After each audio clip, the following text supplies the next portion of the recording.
Samantala, isang building na sinasabing may illegal na paggawaan ng mga armas at pampasabog ang ni-raid ng mga otoridad sa Marawi City, Lanao del Sur kahapon. Nadakip ang isang suspect at nasabat din ang ilang high-powered firearms. May news to go si Emil Sumangil, exclusive.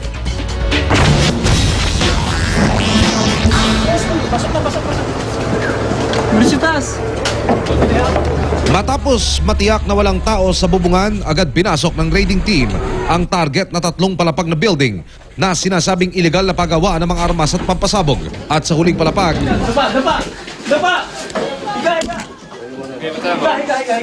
nadakip ang primary target na si Haji Kader Sarungsong.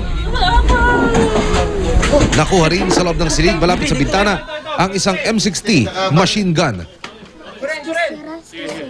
Habang sa ilalim ng kama, tumambad ang ilang pang matataas na kalibre ng armas, kabilang ang mga piniratang Barrett 50 caliber. Ito yung mga long firearms na per intelligence nandito sa area. Hindi bababa sa 10 automatic high caliber rifles ang nasamsam. Ito lang trabaho talaga. Trabaho lang ito.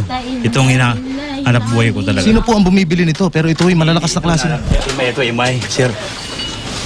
Imay sa Pag ito ay hindi na-check itong mga ganitong klase na nagpabricate ng mga firearms, ay dadami ang baril dito.